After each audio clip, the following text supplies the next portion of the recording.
Alors, je veux surtout pas en rajouter à tout ce qui traîne partout, intelligence artificielle, création, tout ça. Euh, non, on calme. Ce qui est sûr, c'est que de toute façon, c'est pas qu'on peut pas y échapper, c'est que toute mutation technologique disruptive provoque ce chose-là.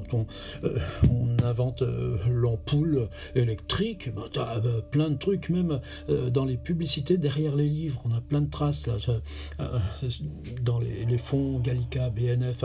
Donc, par rapport à la lampe à pétrole, l'âme de la petite flamme qui fait vivre ce qu'il y a dans les livres avec l'ampoule électrique. La littérature est morte. Bon, il ne faut surtout pas simplifier. Alors évidemment, ces applications dites génératives, dès que tu fais une photo avec ces machins-là, dès que ça te corrige un truc, et quand on utilise des logiciels de traduction, ben oui, mais c'est formidable quand tu écris une correspondante chinoise ou une équipe de plasticiens qui travaillent sur Perec à Los Angeles. On est constamment déjà avec ces choses-là. Tu enlèves du flou sur Photoshop ou résumer un article. Bon, c'est pas. Alors attention, là on arrive. Qu'est-ce qui se passe avec le texte? Alors, ces applications génératives, elles ont un changement, un paradigme qui est déjà totalement explosif. Quand tu fais une recherche sur Wikipédia, sur ton Google et tout ça, tu entres le thème de ce que tu cherches.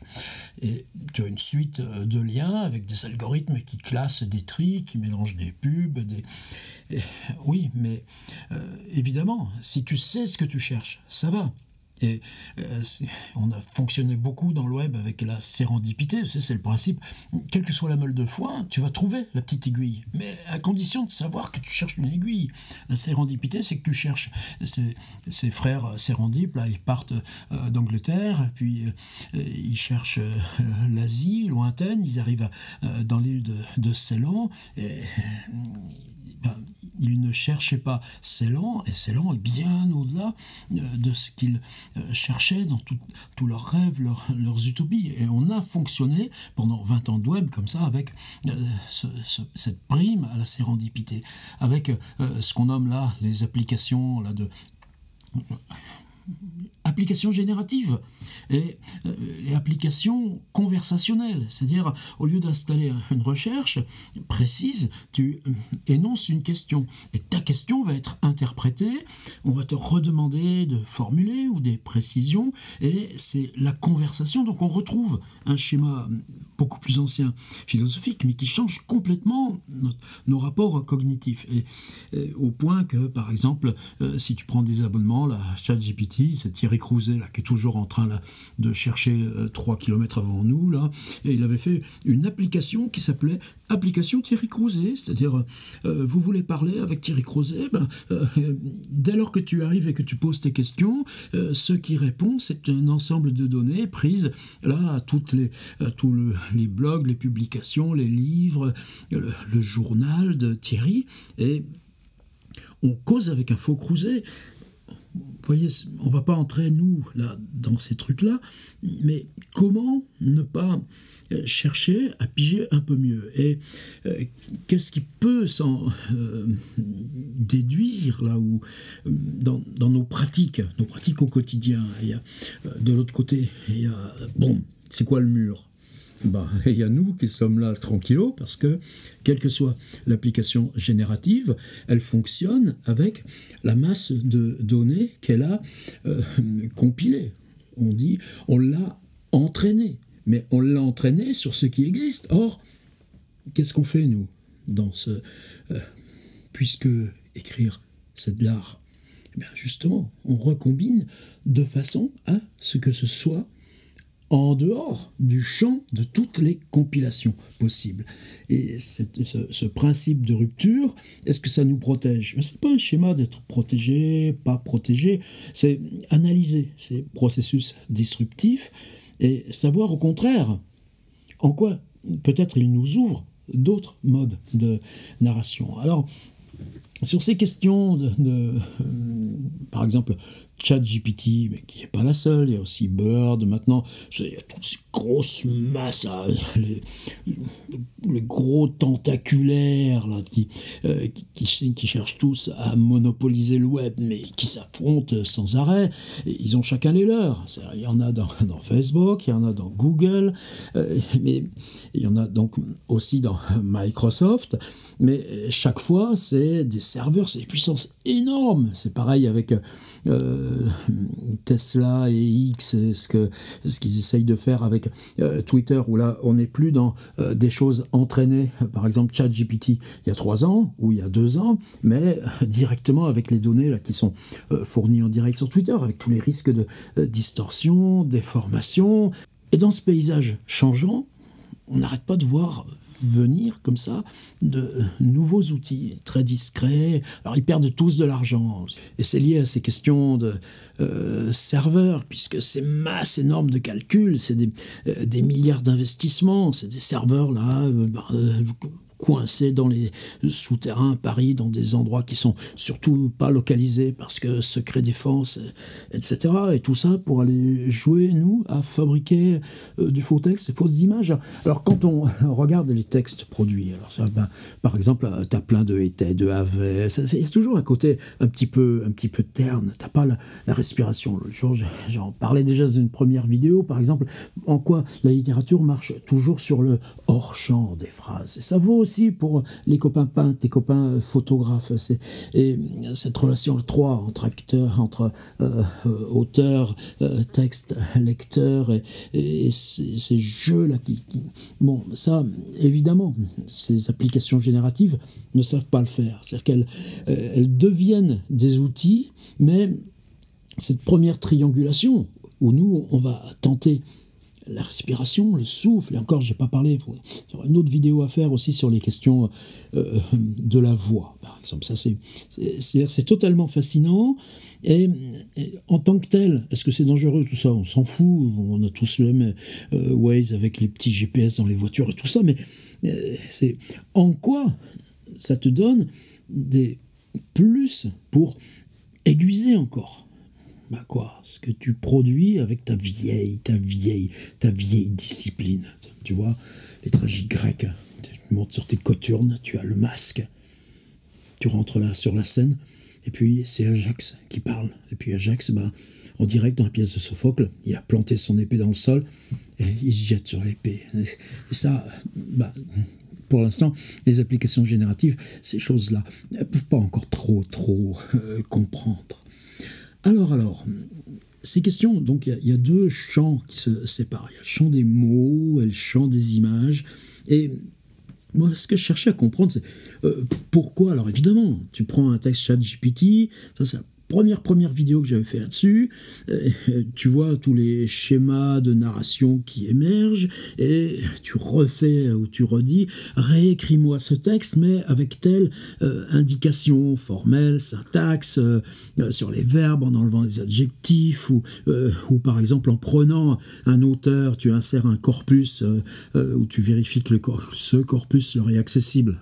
Et donc là, manque de peau, ils sont un peu limités par rapport à nos propres bibliothèque. Tu peux lui dire écrit comme Claude Simon, mais tu peux pas lui dire écrit comme Antonin Artaud, ça il pourra pas non plus, ou Tarco, ça. Et on peut affiner, refaire le texte et arriver à un texte qui peut ressembler. Mais alors qu'est-ce qui est important? Ce qui est important, c'est comment toi tu as su impulser une direction. Et ça, l'art contemporain, et ça, moi, c'est ce que je dois à Kenneth Goldsmith et à ce livre qu'on a publié dans ma traduction sous le titre L'écriture sans écriture. C'est chez JBE, il y a 4 ans maintenant, et Kenny, lui, ça s'appelait Uncreative Writing. C'est en quoi l'art contemporain s'est bâti en particulier sur des protocoles, le plus emblématique étant peut-être Sol Levitt, ou les statements, c'est-à-dire tu écris un protocole pour fabriquer un dessin sur un mur, un tel carré de 80 sur 80, telle ligne, telle composition, et tout. Et après, peu importe qui l'exécute, le dessin sera toujours différent. Mais l'œuvre, elle est dans le statement, le protocole écrit par Sol Levitt, plus que dans la réalisation, même si la réalisation elle est pérennisée au Guggenheim, etc., etc. Pareil, c'est juste mettre un petit peu les ombres tout autour. Alors, pour chercher ça, je me dis, tiens, là en ce moment, il y a beaucoup de choses aussi. Alors, c'est comme un peu un déversoir. Et là, les premiers, ça marche. Là, pendant 2 mois, 3 mois, 4 mois, on a vu Eric Tabouki se lancer en photographe. À partir de ce qu'il sait, lui, de son travail de photographe, nomade, l'atlas des régions naturelles, refabriqué avec une application générative, Midjourney, donc intelligence artificielle, des photos qui sont presque comme celles qui ont été faites sur le terrain, sauf qu'elles participent uniquement de ce qu'il demande à la machine de fabriquer. Alors l'événement nouveau, là je me suis fait un petit fond d'écran avec mosaïque là, sur mon Mac. Je vais mettre un enregistrement. Alors voilà à quoi il ressemble depuis quelques jours, mon ordi. Il y a environ 150 images que j'ai gardées qui viennent danser là. Et ce que j'ai cherché à faire, c'est cette question-là de protocole. On va passer, je vais vous montrer l'outil. L'outil, donc c'est le moteur de recherche de Microsoft. Alors pour l'instant, Bing, il y a longtemps qu'il court un peu après Google. Moi je veux bien utiliser Bing de façon pour remplacer Google, mais simplement quand je cherche ce qui me concerne, c'est moins pertinent. N'empêche que Bing, moteur de recherche de Microsoft, a installé maintenant dans sa barre de recherche une fonction de conversation. C'est-à-dire c'est une application Microsoft Bing qui utilise, donc par leur partenariat avec l'entreprise un petit peu leader, OpenAI, qui fait aussi en ce moment pas mal d'actualités avec leur conflit interne. Eh bien, chez eux, on a donc un univers textuel et un univers image. L'univers textuel, c'est ChatGPT. L'univers visuel, eh bien, il est directement intégré avec un outil qui s'appelait d'abord DALL-E, D-A-L-L-E. Et maintenant, quand on arrive sur Microsoft Bing, on peut aller directement donc chercher à partir là d'une conversation, lui dire tiens j'aimerais savoir, lui va répondre ça, et tu vas lui répondre ça, et je vous dis déjà ça c'est un renversement cognitif, mais tout d'un coup un créateur d'image. Alors ce créateur d'image, là justement pour les puissances de calcul, comme ils sont tous là à perdre tout leur argent, mais c'est pas grave, ils en retrouveront d'autres. Il nous propose, il y a un petit truc ici, 15, et vous pouvez faire 15 recherches par jour. À chaque fois, il va vous répondre avec 4 images. On peut générer, on peut faire 15 recherches, générer 60 images, on gardera celles qu'on veut, et puis le compte va décroître, et puis une fois que vous aurez fait vos 15, eh ben, vous attendrez le lendemain. Ils archivent nos créations. On peut bien sûr les vider et les enlever. C'est-à-dire que là, moi, là, j'ai fait ça pendant une semaine, et pas les premières, mais très vite je me suis dit, et si tu archivais la somme de tes demandes? Alors là, j'ai ça ici, sur Word, et là, vous voyez, j'en suis, bon, il y en a que j'ai effacé, j'en suis à 44, et je me suis dit, tiens, est-ce que tu peux pas te donner comme forme d'aller à 50 idées de prompt. Alors eux ils disent invite, etc. On a commencé avec le mot prompt, peu importe, hein, ou protocole, ou je sais pas, ou requête suffirait. 50 idées de requêtes pour applications génératives. Et je les ai laissées dans l'ordre chronologique où je les ai prises, et souvent il y a un thème. Alors moi j'ai toujours travaillé sur route, temps, photographie, ville et livre. Et avec ces 5, j'ai essayé de faire ma petite cuisine avec ça. Alors, évidemment, en pensant très fort au Commonplace Book de H.P. Lovecraft. Vous savez que de 1919 à 1934, il y a 220 idées d'histoire comme ça. Et ces idées d'histoire, soit elles engendrent ensuite des histoires, soit dans une histoire, on reconnaît que 2 ou 3 de ces idées du Commonplace Book se sont remixées, recondensées. Donc c'est pas des choses qui sont forcément neuves dans nos processus de création littéraire. Alors là, ce qui est fascinant, c'est par exemple, est-ce que la même demande génère à 24 heures ou 48 heures la même image qu'elle m'a déjà donnée? Eh ben non. Donc comment stabiliser, par exemple, l'endroit stabilisé ou canalisé, là où on va pousser l'application générative pour qu'elle nous donne une production image qui, en retour, nous induise des idées narratives, une réflexion en miroir, justement, sur ville, livre. Et l'autre chose aussi, c'est que les images, on en fait 4 tout d'un coup, à chaque requête, je vais vous montrer.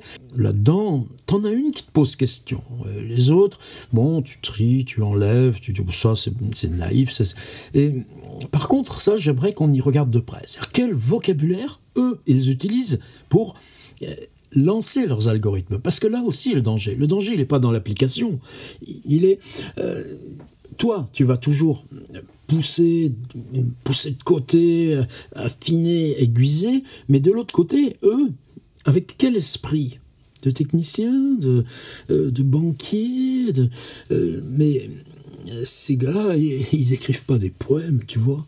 Alors, comment eux, ils conçoivent l'outil et comment tu dois lutter par ta demande, non pas simplement avec les algorithmes, mais avec leur conception de l'outil. C'est pas des choses neuves. Si vous vous rappelez les textes de Flusser dans Philosophie de la photographie, c'est-à-dire comment les boutons sur les appareils photo, depuis la toute première histoire des premiers Kodak ou le détective de Nadar, où il n'y avait pas de boutons, mais un tiroir et des plaques, puis le passage à la pellicule souple, et puis ensuite comment tu règles les focales, et comment comment à chaque fois le dispositif matériel de l'appareil photo traditionnel s'établit depuis les usages dominants, et pas les usages artistes, mais comment chaque usage artiste trompe, et combien de photographes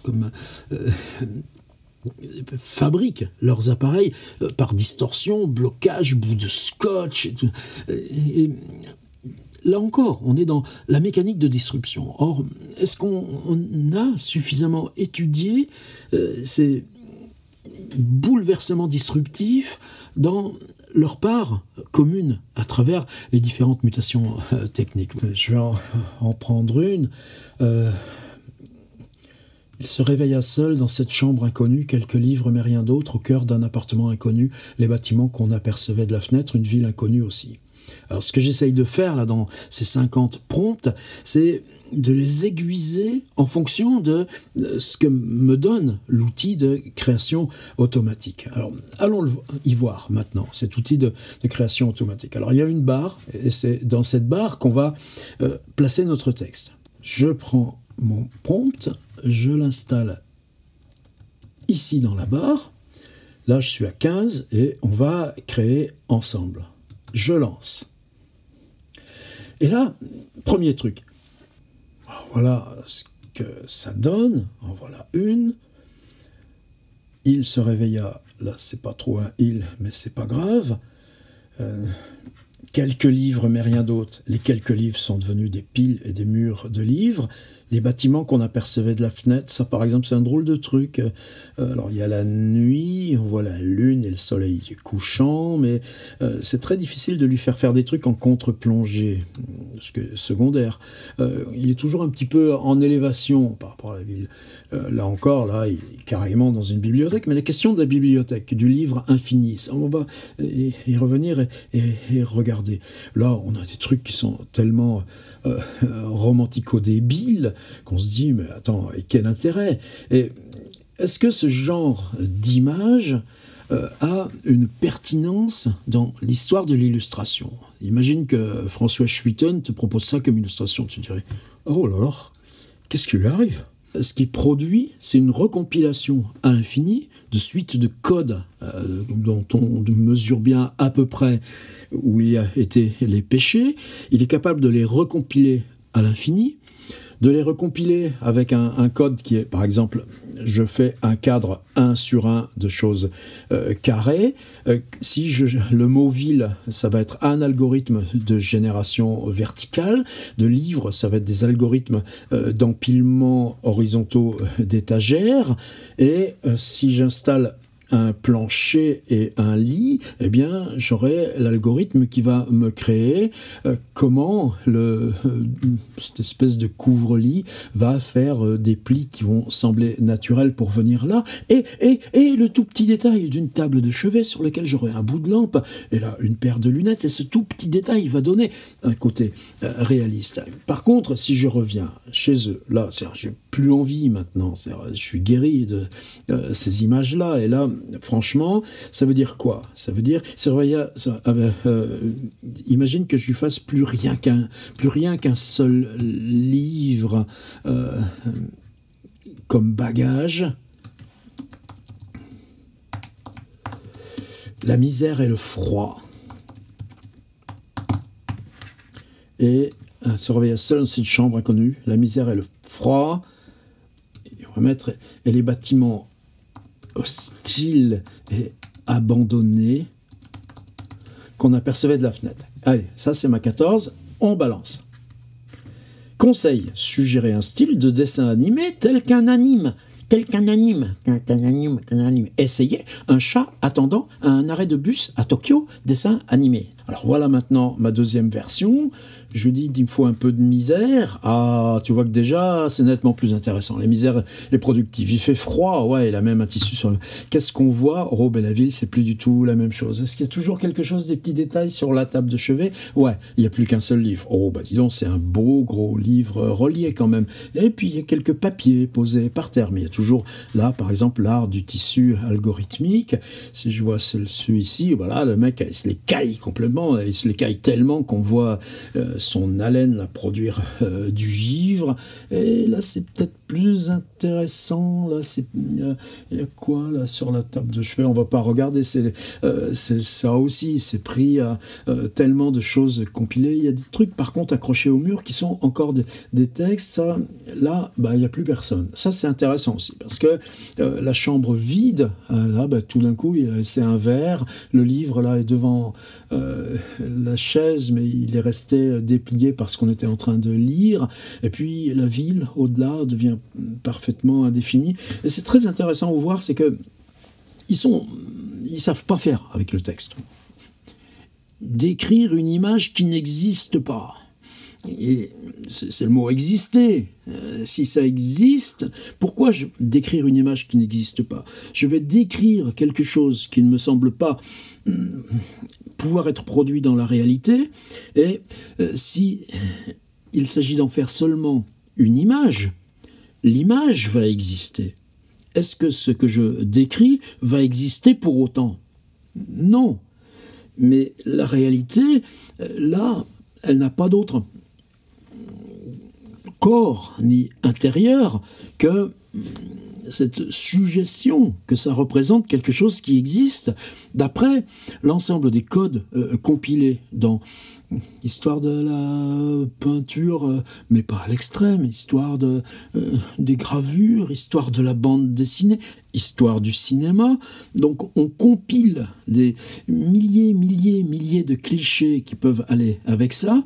Et par contre, c'est-à-dire là tout d'un coup, on me propose une traduction, mais une traduction où les lettres sont ouais, Run au lieu de Room, with, c'est devenu WTH, was nothing but and the Hasmemers, H-A-T-H-E, Z-0-N-E-E, theorem of Yukmon City. On reconnaît Unknown, mais comme ils ne savent pas refaire la langue devient une espèce de hiéroglyphe. C'est peut-être le meilleur de ce qu'ils savent faire. Celle-ci, tiens, elle serait intéressante, je la pose sur mon bureau.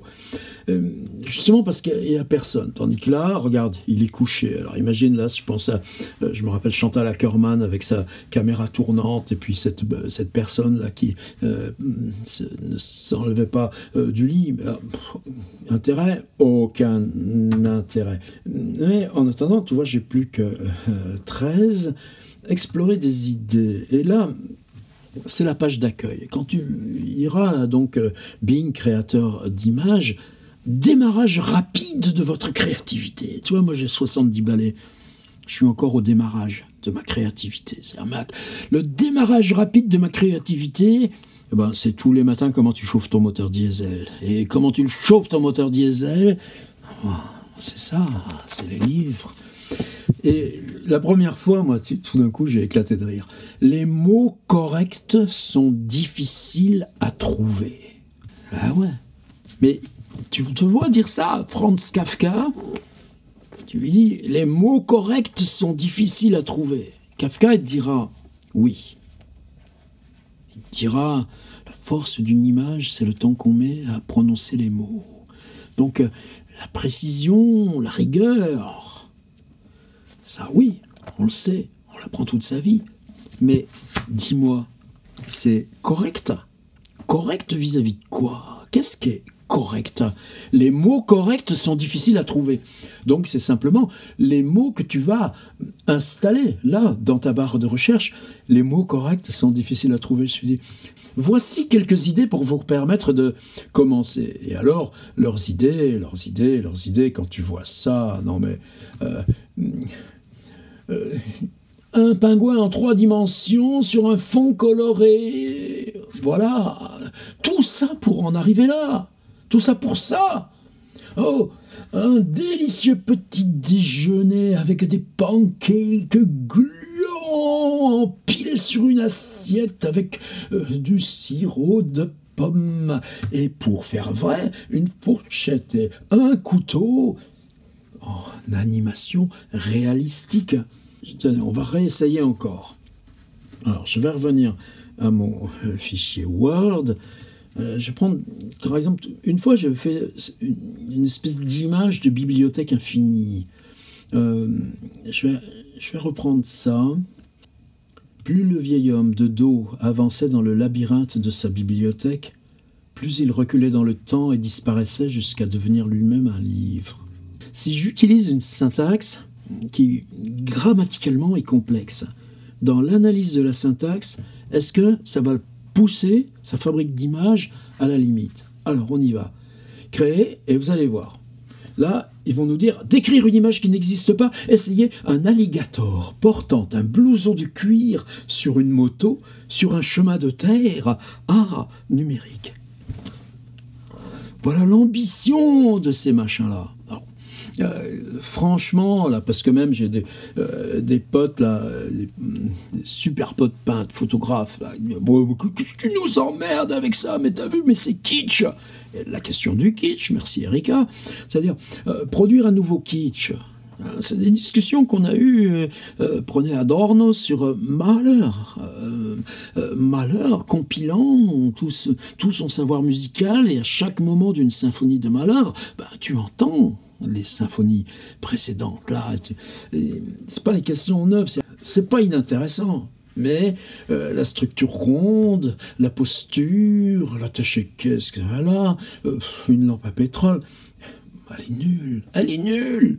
Je vais essayer de vous montrer quelques-unes de celles que j'ai réussi à fabriquer et que j'ai pris là dans la masse en disant tiens, garde celle-là pour voir.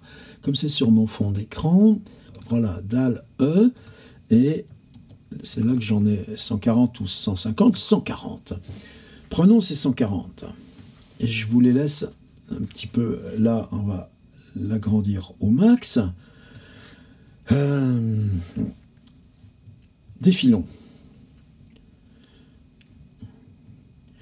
Est-ce que la répétition, l'accumulation, pouvoir en faire 1000, va nous changer quelque chose. Tu vois, par exemple, là, j'avais essayé de travailler, tu sais, la cafétéria de Hopper. C'est-à-dire, tu as une rue du New York, tu as la contre-plongée, c'est un truc, tu as une femme, là, isolée, seule. Et pour moi, c'est cafétéria des années 20, c'est aussi les automates, là, où venaient écrire, lire Lovecraft. Et en même temps, tu regardes ici, elle est décorée quoi? Ils m'ont mis des faux hamburgers géants, comme tu as des... J'ai travaillé aussi avec des photographes, il y en a une qui est très curieuse. C'est-à-dire, si tu dis « mets en scène le photographe », j'ai essayé de proposer aussi le photographe se confronte à la réalité quand il développe l'image, ce n'est pas ce qu'il a photographié. Et là, ça l'a perturbé grandement. J'en ai fait des séries. J'ai travaillé sur les usines.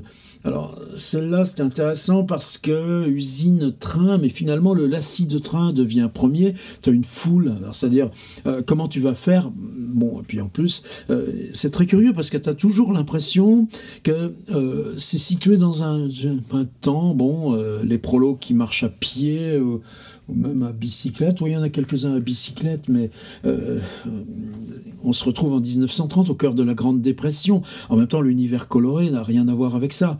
Là, c'était toujours la même recherche, mais tu vois, comme le reflet devient une espèce d'esthétique de un truc, et puis ces jolis petits bateaux, bon, c'est bien calme, mais même le canal du Midi, c'est fini, ça. Là, c'était plus intéressant, parce qu'en mettant avec le truc autoroutier, et la perspective de la ville, mais ça ne savait pas faire comment la ville glissait vers ces zones d'usines. C'est-à-dire qu'il y a l'algorithme de construction des usines qui se multiplie, et petit à petit est remplacé au loin par l'algorithme de fabrication des villes.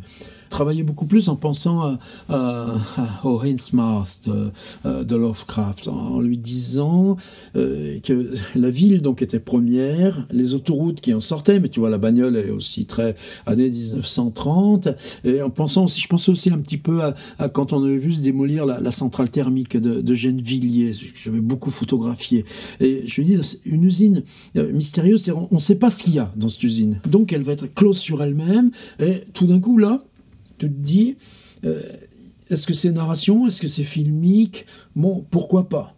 Après, tu vois, t'en as plein et plein. Moi, je voulais plus des piétons, je voulais plus des petits bateaux. Par contre, là, il y a cette espèce de bus en panne, une ruine de bagnole. Mais qu'est-ce qui saute? C'est-à-dire, ce que ça te donne à lire, c'est ton attachement à certains clichés, et d'où vient ton attachement à certains clichés. Même série avec cette usine isolée, opaque, obscure. Je ne peux pas dire que ça ne m'intéresse pas. Mais en même temps, c'est une fin en soi. C'est-à-dire, l'équivalent de ça, est-ce que ça pourrait coller? Oui, on pourrait retravailler pour que ça colle avec l'usine de Innsmouth de Lovecraft. Mais le texte, il existe déjà. Alors, je voudrais arriver à ces histoires de bibliothèque. Voilà, ça, j'avais utilisé, je lui avais dit, prends-moi le vieux Borges, qui va dans ses livres, aveugle. Et George Louis L-2-U-I-S Borges, apostrophe S, going into a Weasley Libyan trees Morris Boot. Mais la fabrication verticale avec cette espèce de statue, là il y a une statue et tous les livres se détruisent à mesure qu'ils approchent de la statue, et là ça correspond à il se voit lui-même disparaître dans les livres. Là c'est intéressant, sauf que dans ce surplomb c'est pas ça, mais tout d'un coup il m'a mis ça aussi, le vieux Borges. Bon, tout d'un coup même Léonard de Vinci, il n'est pas devenu aussi croulant que ça. Celle-ci était intéressante, et c'était toujours avec ce même principe, aveugle, il a une canne, c'est tout. Et là, l'empilement des livres se double par des suites là, de passerelles, c'est-à-dire que la bibliothèque se fabrique vers le haut, et c'est les statues qui deviennent statues de livres. Et là, tu te dis, oui, cet outil, si on le cultive, si on l'éduque, mais ça nous donne quoi? Ça nous donne une image pour écran. Des images pour écran, tu peux les composer, en faire une narration, et tu feuillettes, et dans le feuilletage, se fait la suite d'images, se fait narration par la série, ainsi de suite, ainsi de suite.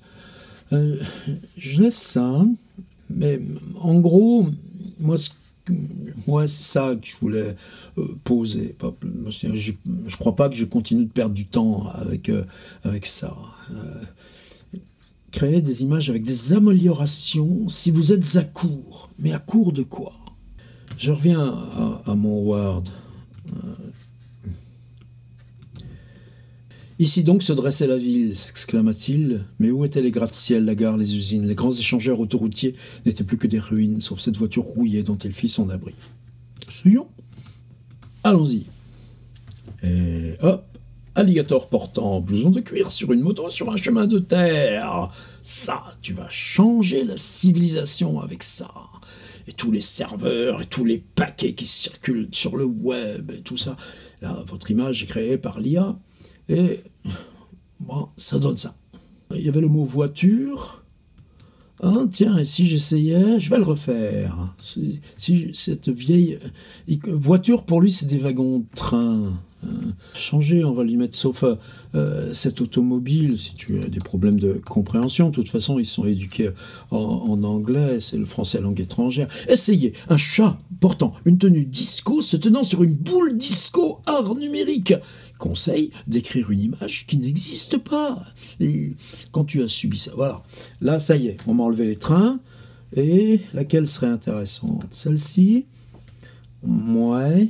Est-ce que j'ai le bonhomme avec son livre? Non, j'ai l'autoroute, j'ai la ville au loin, j'ai la grosse bagnole qui a plus de phare. Ça, il sait faire. Je vous assure que pour moi, c'est le truc le meilleur de tout ça, c'est comment je peux fabriquer des voitures en ruine. C'est déjà super bien. Te faire.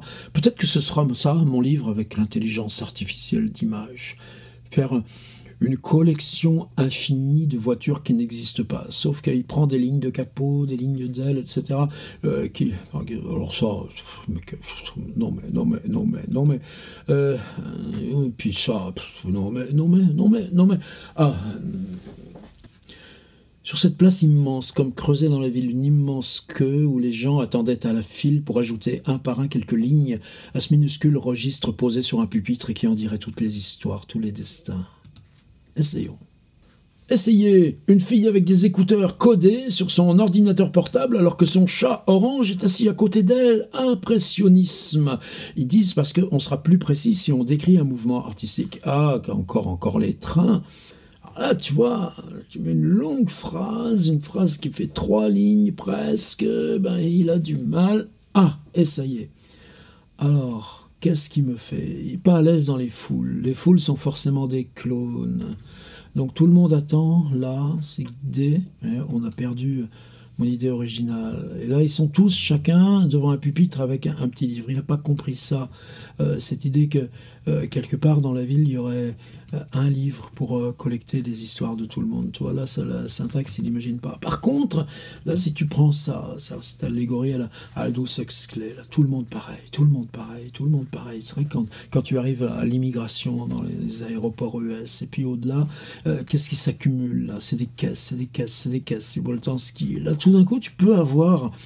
si tu arrives à travailler sur angoisse, menace... J'avais dit qu'on en ferait 3. Est-ce qu'on en tente un dernier? J'avais tenté l'idée d'un jeune photographe. Le jeune photographe en était tout perturbé. Ce carrefour du centre-ville qu'il avait photographié, avec ses immeubles miteux, son cinéma abandonné, sa station-service ouverte la nuit, rien dans la photographie qu'il découvrait ne correspondait à ce qu'il avait vu. Essayons d'écrire une image qui n'existe pas. On voit le petit ascenseur, et ça s'appelle création. Surprenez-moi. On avance. Est-ce que le miracle s'est refait de cette photo? Je vais essayer de vous la montrer. Attendez, je vais revenir là. Je vais réouvrir mes 140. Voilà ce que m'avait donné cette première proposition. Exactement la même. Une silhouette noire. Pareil, on est daté dans les années peut-être 50. Là, tout d'un coup, c'est le fait que ça parle Cénetr, C-E-N-E-T-R au lieu de Center, CITSI, C-I-D-T-S-Y, COPEI. T'as presque une idée d'Europe de l'Est chez James Bond, tu sais. Celui-ci, ça m'avait intéressé, puisque en ce moment, moi j'aime bien, quand je ferme mes Rabelais, me mettre comme ça dans des coins, et puis hurler, dire, justement, tout le monde s'en fout de la littérature. Bah, au moins, on l'a fait quand même. Et là, voilà, cet art des vieilles bagnoles. Tu voulais des clichés? Voilà, des clichés. Là, on l'a, jeune photographe. Tu vois, je lui avais dit un cinéma à bandière. Cinéma à bandière, parce que j'avais dit qu'il fallait des choses abandonnées. Et effectivement, peut-être ça c'est bien. Tu vois, le cinéma en tant que ruine de cinéma, bon la voiture aussi date.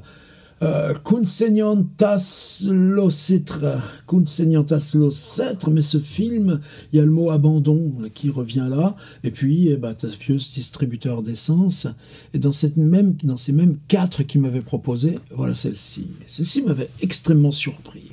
C'est-à-dire, on a une illusion de photographie, du photographe. Alors, cinéma, le mot, lui, se retrouve identique. Simplement, évidemment, là aussi, toutes les façades sont murées. Je lui avais demandé là, le truc. Tu vois, les marques au sol. Les marques au sol, tout d'un coup, oh là, ça c'est étrange. Mais cette photo-là, tout d'un coup, cette image, en tant qu'on lui donne existence par sa réalisation automatique, le type est totalement, en fait, dans un voyage dans le temps. Il est pris aujourd'hui, parce que j'avais dit jeune photographe, même là, les cheveux appartiennent au cliché. Et qu'est-ce que ça m'a donné? Le même truc, là, tout de suite en direct avec vous. Tu vois, là, il l'utilise comme si c'était des vieux romans graphiques. C'est une illustration avec ce texte, évidemment, hiéroglyphique. On ne sait pas du tout. Et puis, cette ville derrière... peut-être c'est cette impossibilité de langue qui est le plus troublante. Là, le type, effectivement, il est jeune, mais là, on est en monochrome. Et là, on est quelque chose de très proche aussi. Alors là, par contre, des distributeurs d'essence, c'est super commode quand tu es en voiture, parce qu'il y en a à chaque coin de rue. Et puis, regarde, c'est le même archétype que j'avais dans l'autre photo. Simplement, il utilise un appareil là, qui date plutôt, là aussi, des années 50-60. Mais il m'a tout choué. Enfin bon, voilà, allez, on va s'en tenir là. Tu sais ce que je voulais faire, là, qu'on fasse ensemble, là, nous... Voilà, j'ai passé 3 jours, j'ai fait un texte qui s'appelle 50 idées de prompt pour des applications génératives. Je suis pas allé à 50, je suis juste allé à 44, en pensant très fort justement à ces protocoles de Sol Levitt. Tu sais ce que je vais faire? Regarde. Je le ferme. Je vais vous montrer mon disque dur. FB Travail. En cours, écrire 50 prompts, docs. Voilà. À la poubelle.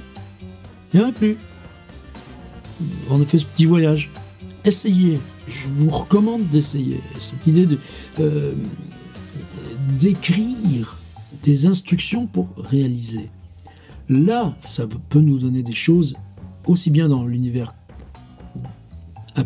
d'applications génératives conversationnelle que celle de la fabrique d'images et ce nouveau kitsch qui prolifère de plus en plus. Moi je crois que c'est bon là. J'ai fini. Perdez pas trop de temps quand même, parce que en attendant revenir à tout ça,